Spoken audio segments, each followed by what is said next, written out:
Hi, I'm Dan from Lyric Gliders, and today I'm going over Stephen King's The Mist. Originally, The Mist was a story in an anthology known as The Skeleton Crew. Alright, and eventually it got its own, own novel.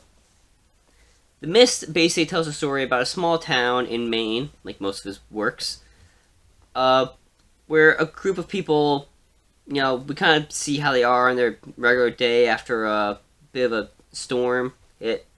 Eventually, the thing is, when the main character goes to a supermarket, a mist rolls into town. Now, this mist seems very thick, and you can't really see out of it. Right? Seems different than a normal fog. Eventually, they realize there's something in the fog that isn't human and isn't part of this world. Basically, what they're dealing with is like gigantic bugs, something with tentacles. They're all kind of like these Lovecraftian looking monsters that just exist out there. We do get a good look later on in the book of what some of these monsters look like. They basically fight these spider looking things that kind of shoot out acid. And that's like part way through the novel when we finally get to learn that. But the main story isn't about the monsters in there. The monsters are kind of just the background of the entire story. The real story is what goes on with the people involved. You have people start forming different factions, different views flying around. You have people who are skeptical, people who are believers, and some who are kind of like this weird cult of like believing that this is the end times, that this is the apocalypse from God.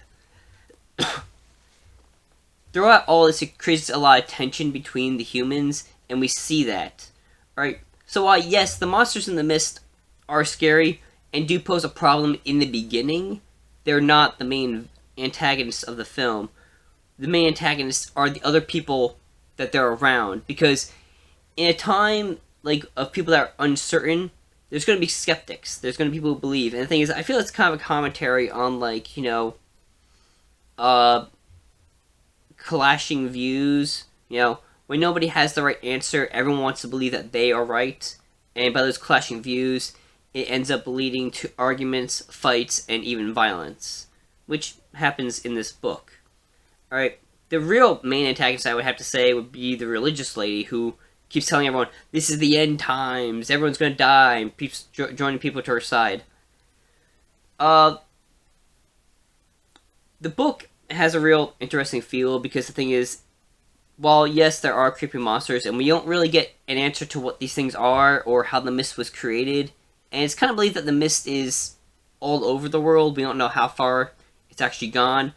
And there's a few theories in the book of how the mist was created. One of the bigger ones that they mention a lot is there's probably some military experiment, and they accidentally opened up a portal to another world.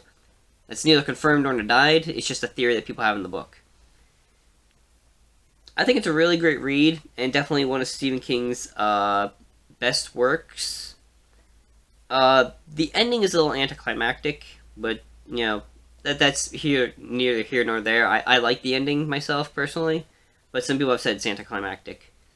But honestly, I think The Mist is a really great read, and if you're a fan of Stephen King, and you like Lovecraftian monsters, and, stories that are more about the human aspect instead of the monster aspect, I definitely recommend checking this book out. It's a really great read. Till next time, keep reading.